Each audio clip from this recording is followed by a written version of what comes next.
Pernah. Pernah. Pernah, diam-diam. Pernah. Pernah dan diem-diem. Nggak tahu sih ya sebenarnya dikatain pacaran atau bukan, tapi ya kata orang-orang sih ya pernah lah. Pernah. Pernah. Tidak. Yes, pernah.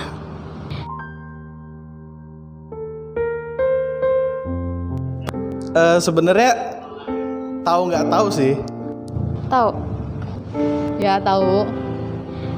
Ya, insya Allah tahu sih. Tahu.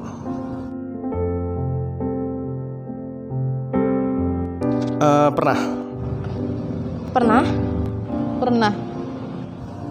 Pernah. Pernah.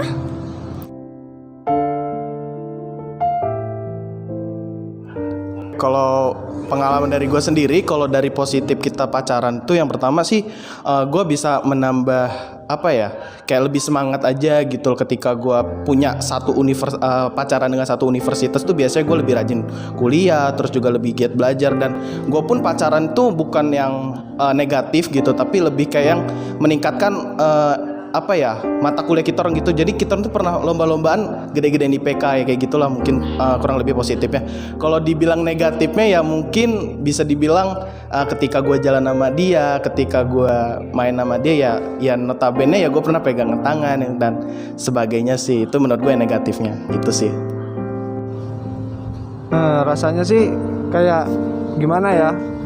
Ada yang ngejanggal sedikit sih, soalnya kan udah minim banget sih soal pacaran ini, udah hal yang minim banget kalau tentang yang kayak seks gitu. Soalnya itu ya udah lumrah lah. Pertama kalau dampak positifnya ya kalau kita pacaran kita udah nggak perlu kenalan lagi sama orang-orang baru, kita bisa nyusun dari rencana nikah.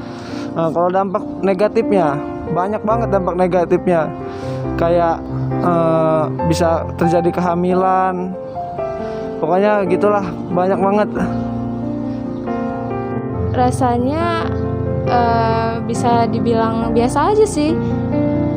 Sebenarnya pacaran itu dilarang kan dalam agama Islam, tapi untuk anak zaman sekarang kayaknya mustahil deh kalau nggak pacaran. Tapi kemungkinan kalau bagi perempuan atau laki-laki yang imannya kuat, tahu tentang agamanya itu dalam banget gitu, pasti dia nggak akan ngelakuin. Sebenarnya dibilang sisi positif atau negatif itu negatif, tergantung ke orangnya masing-masing sih. Kayaknya lebih banyak negatifnya deh, karena pacaran itu beban. Rasanya susah sih, tapi seneng.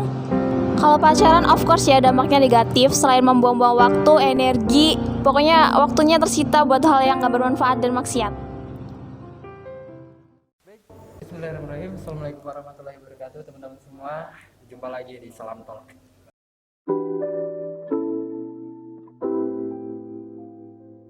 Kali ini dengan Ane dari Muhammad Rizky, dan kali ini di depan Ane udah ada orang yang luar biasa. Beliau dengan profil yang luar biasa juga pernah menjadi seorang ketua umum di Bapinda UIN Raden Intan Lampung. Di sini mungkin boleh lebih memperkenalkan diri agar lebih dekat lagi, karena suasana hati kalau tidak sebenarnya. Kalau misalnya kita ngobrol itu akan lebih nyaman kalau misalnya kita lebih kenal dari hati, katanya gitu sih Kak. Baik, hari ini waktu dan tempat dipersilakan Kak Rida dan memperkenalkan diri. Baik, halo guys, selamat malam, semoga senantiasa dalam kebaikan.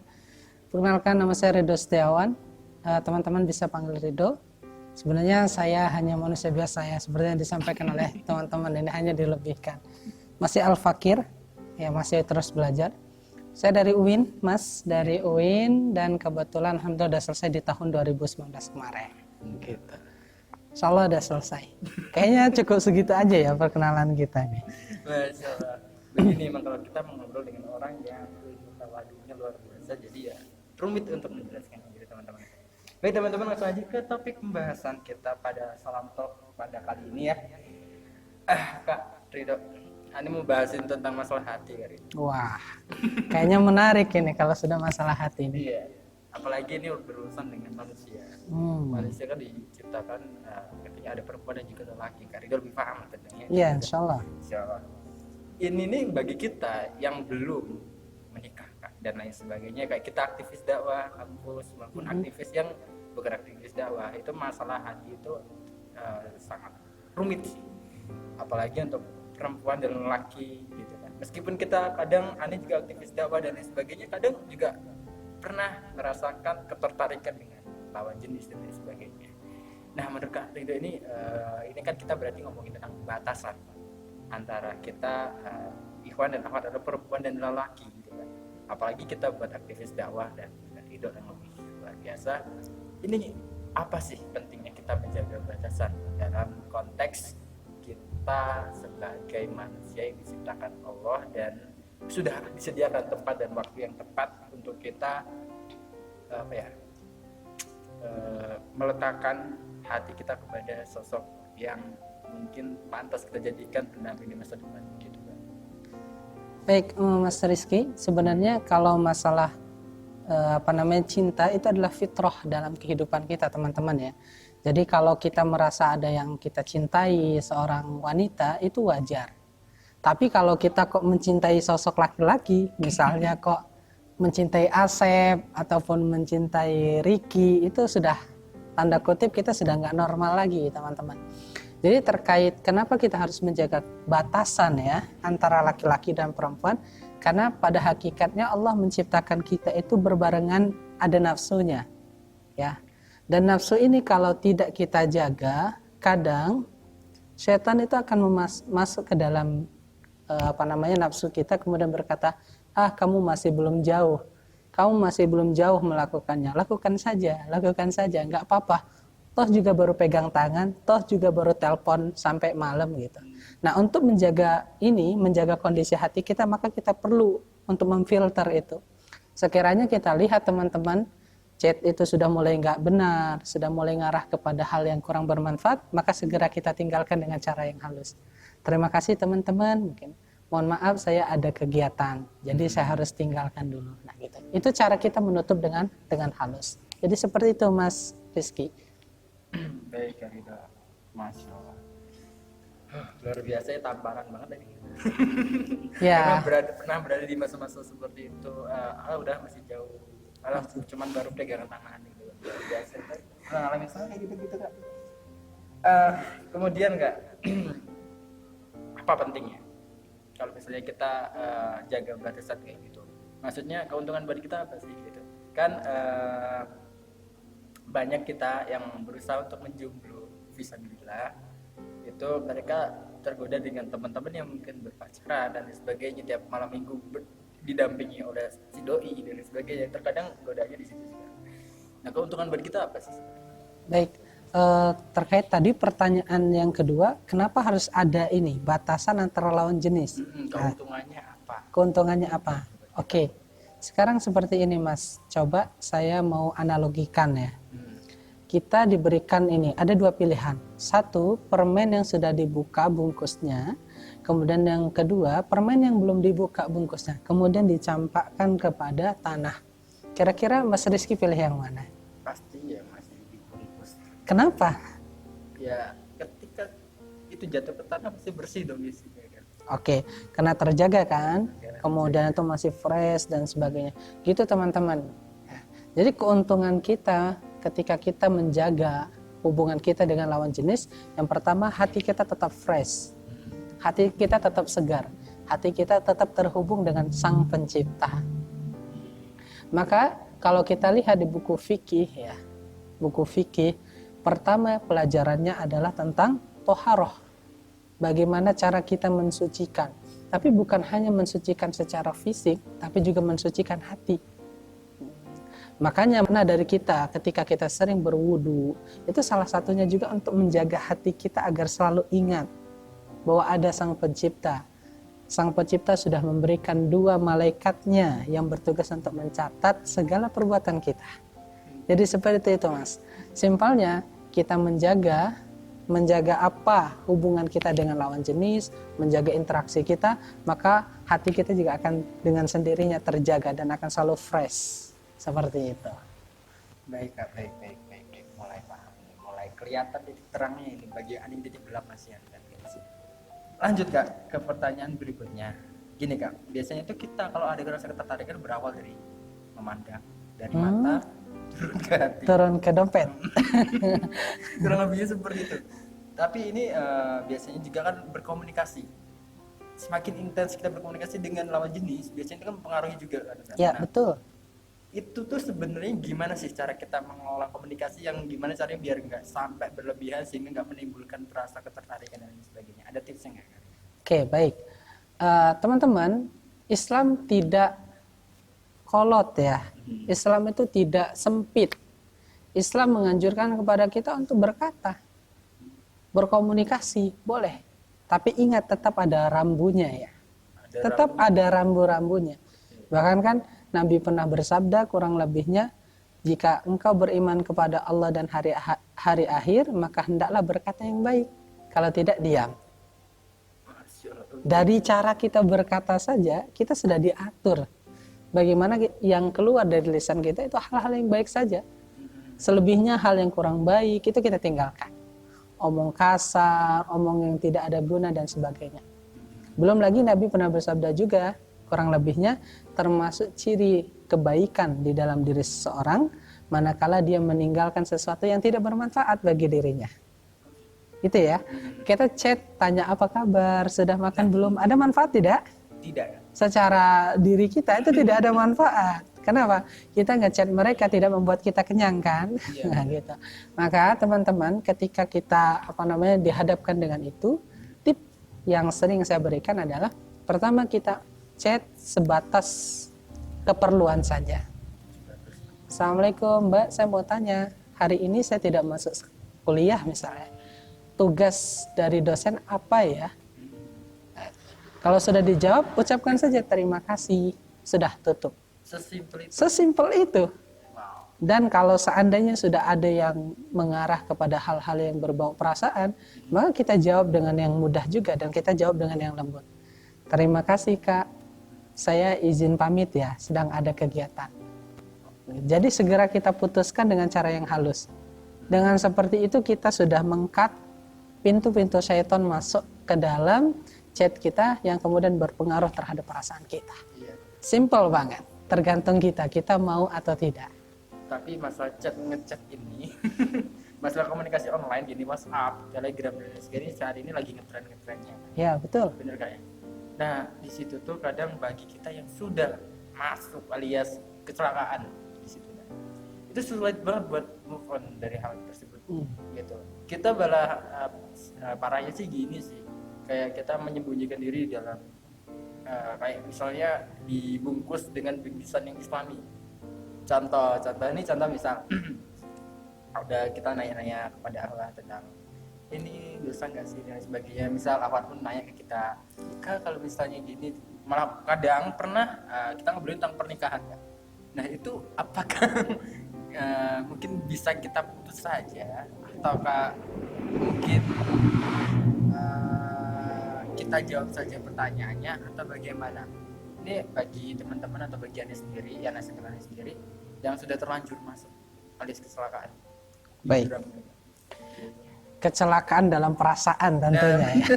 Itu kalimatnya Ini perlu digarisbawahi teman-teman semua. Kecelakaan ini bukan kecelakaan mobil ya, tetapi kecelakaan perasaan. Oke. Seperti yang sudah saya sampaikan tadi ya. Cinta itu adalah fitrah, tapi yang menjadi salahnya ketika itu dilakukan dengan cara yang tidak benar. Dilakukan dengan cara tidak benar. Boleh nggak kita memadu cinta? Boleh, ketika sudah diikat dengan pernikahan tentunya kan. Nah, tapi kalau kita belum menikah, kita dilarang. Dilarang kayak gitu. Lalu pertanyaan bagaimana kalau kita sudah terlanjur? Nah, ini uniknya. Allah itu kasih sayangnya sama kita itu tinggi banget. Ya. Sampai apa? Sampai Allah membuka pintu taubat sebesar-besarnya. Ya. Kemudian Allah mengatakan bahwa Allah itu menyukai orang-orang yang bertaubat dan orang-orang yang mensucikan diri. Artinya ketika kita awalnya kita pernah jatuh cinta dengan seseorang yang belum sah, kemudian sempat chatan, teleponan dan sebagainya, kemudian sekarang kita baru menyadari, Cukup dengan kita bertobat kepada Allah dan kita tidak mengulangi perbuatan kita, maka Allah akan hapuskan dosanya. Keren ya? Keren banget. Ini kasih sayang dari Allah, teman-teman. Lalu gimana caranya agar kita tetap istiqomah, tetap bisa menjaga diri kita? Salah satunya adalah kita mengurangi hal-hal yang mengarah kepada sana. Stalking dikurangi. Kemudian itu kita chat-chat yang kurang bermanfaat, kita kurangi. Lalu pertanyaannya, gimana Kak kalau seandainya ada yang bertanya tentang Islam kepada kita? Maka jawab saja. Jawab saja. Sekalipun itu pertanyaannya tentang cinta, tapi dalam kaidah Islam seperti Oh ya, kita jawab saja. Tetapi ingat tadi ya, kita sudah berkomitmen di dalam diri kita, kita menjaga. Jadi setelah kita menjawab itu, kita sampaikan, oh ini jawabannya. Sepaham yang saya ketahui seperti ini. Setelah itu tutup, selesai. Ketika memang sudah mengarahkan kepada misalnya, apakah kamu mau melamar aku? Maka cukup jawab, terima kasih, mohon maaf saya sedang ada kegiatan. Kita tutup dengan halus gitu. Kita jawab sesuai dengan kemampuan kita, tapi ketika sudah mengarah kepada hal yang itu berbau perasaan dan akan berentetan, maka tutup dengan cara yang halus tanpa merusak hati yang bertanya. Seperti itu. Baik, kita lanjut lagi nih. Kak, ini kan dekat lagi mau lebaran. Ini apa ya? Sangat-sangat rawan bagi kita yang masih belum laku. Sebenarnya kita ini berusaha apa ya? Menemukan. Kadang juga berusaha buat jomblo tapi jomblo elegan. Wow. Ketika Idul Fitri ditanya-tanya sama teman-teman yang dekat, kok kamu nggak datengin dia sih ke rumah, kok kamu nggak bawa dia sih bonceng-boncengan kemana jalan gitu. Nah itu kadang memancing kita buat mendekati yang namanya pacaran atau apalah namanya ya, bagi teman-teman semua mungkin ada menyebutnya sendiri gitu kan. Nah itu gimana Kak tanggapan kita Kak? Oke, baik. Jadi teman-teman, ini fenomena yang luar biasa ya, dari tahun ke tahun bagi para jomblo fisabilillah, sebut saja kayak gitu ya. Ketika ingin pulang kampung pasti ditanya nih sama bokap, sama nyokap, sama father dan sebagainya, sama family. Kamu gimana nih? Kok doinya nggak pernah dibawa? Dasar nggak laku kan kayak gitu ya. Soalnya itu tergantung kita sih.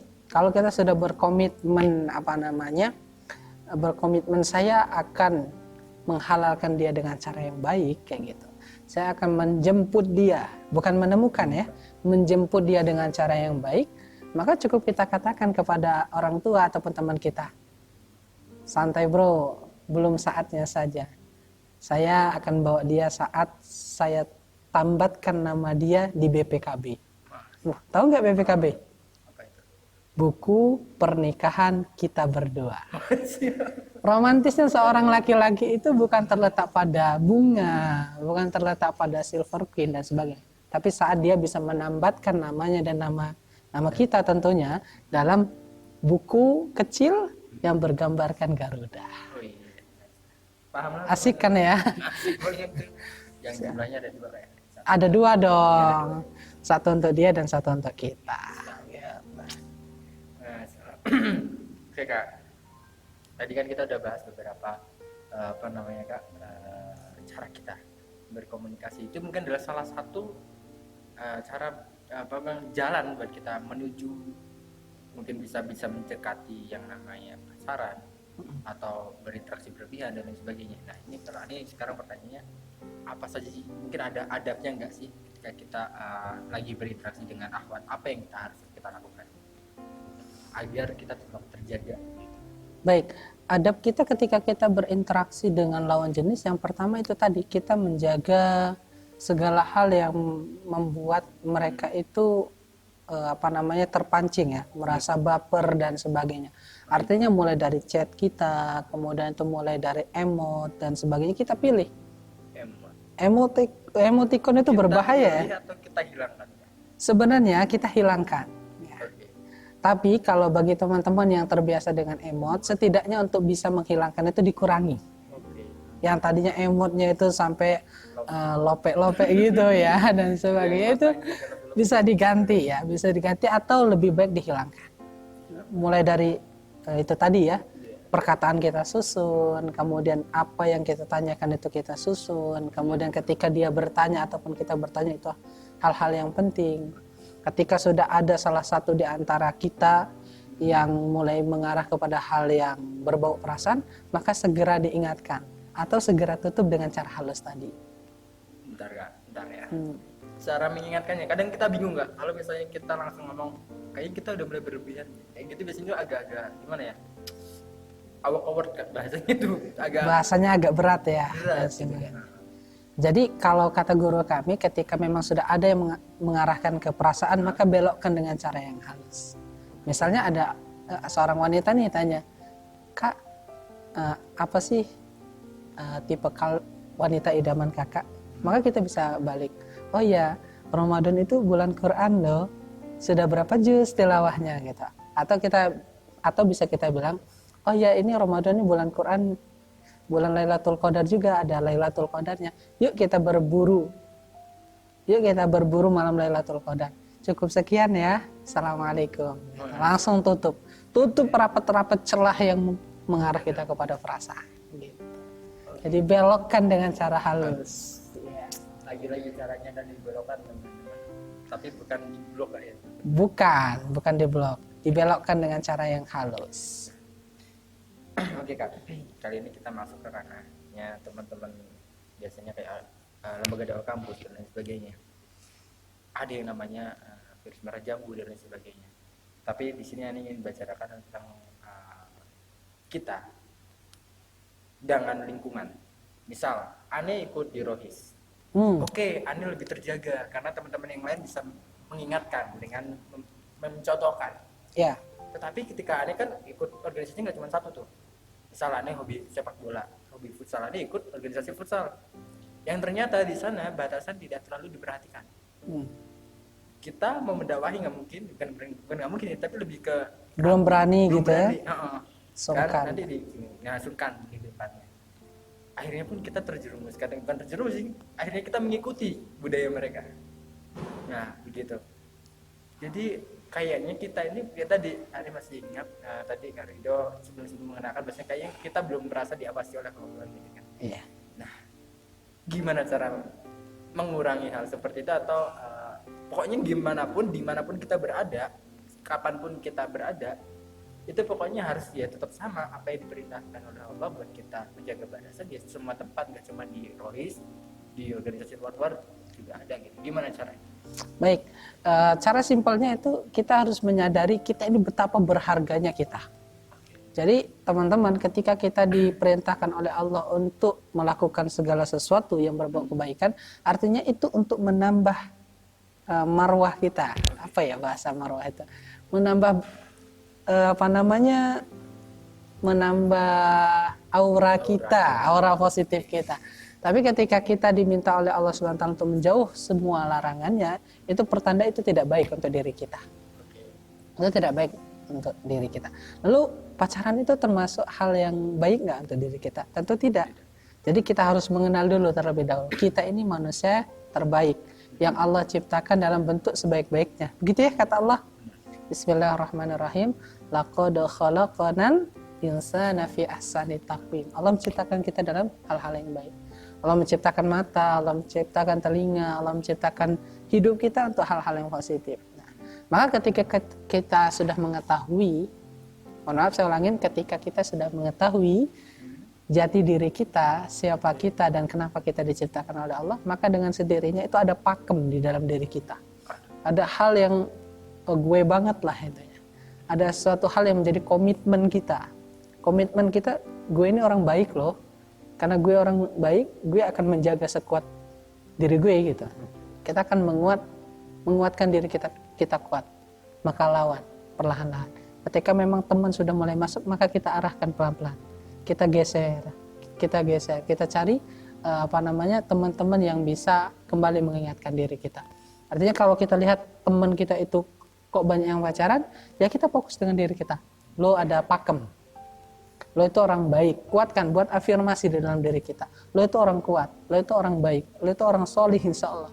Jaga diri lo dari suatu hal yang diharamkan oleh Allah SWT. Artinya dari kita untuk kita, kuatkan diri kita dengan meyakini bahwa diri kita itu adalah orang yang senantiasa menjaga batasan kesucian dari diri kita. Dari pertanyaan tersebut Kak, gini Kak, problemnya Kak. Apakah kalau misalnya ada pilihan, apakah kita harus meninggalkan lingkungan tersebut ataukah kita tetap bertahan? Kalau misalnya kita meninggalkan, terkadang kita berat karena di lingkungan tersebut adalah passion kita. Beratnya di situ. Misal Rizky suka main futsal tadi, nggak bisa ninggalin itu. Tapi kalau misalnya pilihannya seperti itu, bagaimana? Apakah bingung sih, kayak kadang serba bingung. Bukan meninggalkan, tapi menyeleksi hal-hal yang kurang baik kita tinggalkan. Bukan meninggalkan lingkungannya, tapi menyeleksi. Oh, ini tabiat dari lingkungan ini kurang baik nih. Berarti saya harus berhati-hati di sini. Oh, ini yang positif. Saya harus ambil nih nilai positif dari sini. Bukan futsal itu ada nilai kekeluargaan dan sebagainya. Kita ambil yang positif, kita tinggalkan yang negatifnya. Baik teman-teman, alhamdulillah itu sedikit diskusi dari kita, tetapi sedikit waktunya sempit sih, masya Allah. Sebenarnya pengen lebih panjang lagi nih durasinya, cuma luar biasa waktu di sini mungkin tidak sesuai dengan teman-teman nonton nanti ya. Gitu. Tapi masih ada satu segmen asik lagi. Jadi Kak Ridho, kita ada segmen biasanya tuh segmen pernah dan tidak pernah. Jadi kita tanya ke Kak Ridho person. Jadi kita pengen mana Kak Ridho terkait dengan hal seperti ini. Oke, Bersedia atau tidak? Kira-kira. siap. Siap. Cuma beberapa pertanyaan. Baik. Baik Kak Ridho, kita main di pernah dan tidak pernah. Ya. Oke, kalau pernah jawab aja pernah, kalau tidak pernah ya tidak pernah. Ya. Oke. Ada rasa kepada akhwat selama berkecimpung di medan dakwah? Pernah atau tidak pernah? Tidak pernah. Tidak pernah. Oke, lanjut dulu kan. Pernah atau tidak ditanyai kalimat pertanyaan kapan nikah? Oh, sering. Pernah. Lanjut. Oke. Pernah atau tidak pernah chatan yang berlebihan kepada akhwat? Tidak pernah. Tidak pernah. Oke. Yang keempat Kak, terakhir.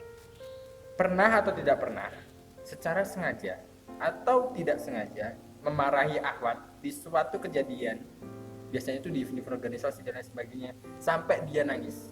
Nggak pernah. Untuk marah sampai segitu nggak pernah. Nggak pernah. Tapi kalau menegur saya lihat itu kurang pantas, pasti saya tegur. Tapi tentunya mengutamakan adab ya.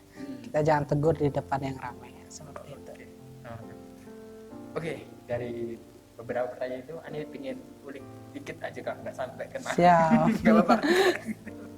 Oke, di kalimat pernah dan tidak pernah, di kalimat kapan nikah? Pernah kan sering.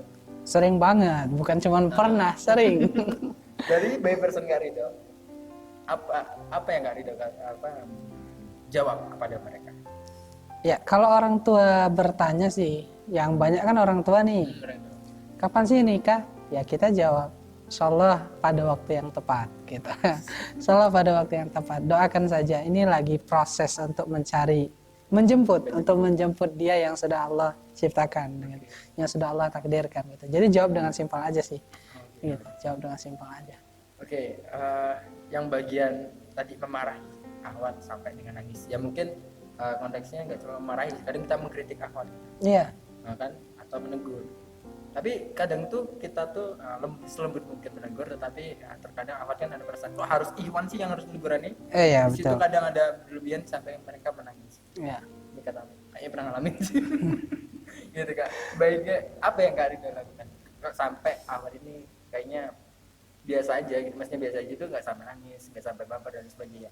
Tetapi di beberapa tempat yang mungkin lingkungannya belum sekuat itu akhwat-akhwatnya rentan. Pasti baper ya dan sebagainya. Oke, kalau saya pernah ingat ya, saya pernah mengkritik salah satu kakak tingkat karena posting foto. Posting foto. Dan adik-adik tingkat juga pernah saya kritik gitu. Bahkan ada yang paling unik ini Mas. Paling uniknya gini, saya tuh sampai ada yang menceritakan kalau saya tuh lewat dan ada salah satu akhwat di fakultas gitu ya. Itu bertemu dengan, maksudnya ngelihat saya dari jarak kejauhan, maka mereka akan berbalik arah. Ya, sampai segitunya. Dan berbalik arah. Dan itu yang unik yang menceritakan akhwat itu. Aneh lagi mau ngebayangin itu kejadiannya.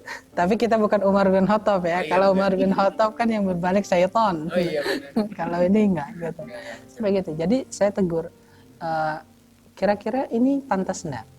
Gitu. Saya bilang, kira-kira menurut Mbak gitu ya, atau menurut ukhti gitu ya, pantas enggak kita memamerkan foto ini dengan kondisi yang seperti ini? Maka mereka sendiri yang menjawab, oh kurang pantas. Oh yaudah, terima kasih. Oh berarti tidak sampai kita yang memberikan jawaban. Ya kita nggak usah marah, dasar nggak tahu, sudah disebutkan, bukannya kamu kader dakwah dan sebagainya. Kita cukup tanyakan, karena mereka yang melakukan itu bukan karena mereka tidak tahu, tapi mereka lupa. Oke. Lupa kalau itu kurang pantas untuk diposting. Gitu. Bang. Nah karena ini kasus yang baru-baru juga. Gitu. Oke, itu tadi beberapa kita game sederhana tetapi ilmunya banyak banget teman-teman semua. Semoga diskusi pada malam hari ini bisa menginspirasi teman-teman semua karena banyak banget tadi itu daging-daging yang diberikan oleh Kak Ridho harus dijalan kepada kita semua. Semoga banyak ilmu yang bisa kita ambil ya. Oke Kak Ridho, mungkin sampai sini saja pertemuan kita di online YouTube gitu kan. Mungkin boleh memberikan pesan ataupun saran kepada teman-teman semua yang mungkin masih dalam belajar istiqomah gitu kan, dalam urusan Percintaan. percintaan. Oke kan. Baik teman-teman, saya pribadi juga pernah merasakan artinya suka saat masih SMP, SMA gitu ya, suka dengan lawan jenis dan sebagainya. Artinya ketika kita menyadari dulu kita pernah bersalah, bukan berarti kita masa depannya akan suram. Maka tutup masa lalu kita dengan istighfar, kemudian kita tata masa depan kita dengan membaca Bismillah saya pasti bisa. Bismillah saya pasti bisa. Kalau kita bisa mengingat dia, kalau kita saja bisa dulu melakukan kesalahan, lalu kita sadar bahwa itu kesalahan, lalu kenapa kita ragu bahwa diri kita yang sudah Allah ciptakan penuh dengan kebaikan, fitrah kita adalah kebaikan, kenapa kita ragu untuk melangkah terus dalam kebaikan? Kuncinya kata Allah, ketika kita sudah membulatkan tekad, maka bertawakal kepada Allah. Yakini diri kita mampu, dan kita pastikan diri kita terus dalam kebaikan dengan cara apa? Dengan cara kita katakan kepada diri kita, Bismillah, saya pasti bisa. Baik, terima kasih Kak Ridho. Oke teman-teman, sampai sini kita bakal close. Jangan lupa, we'll be back to soon. Salam Tom.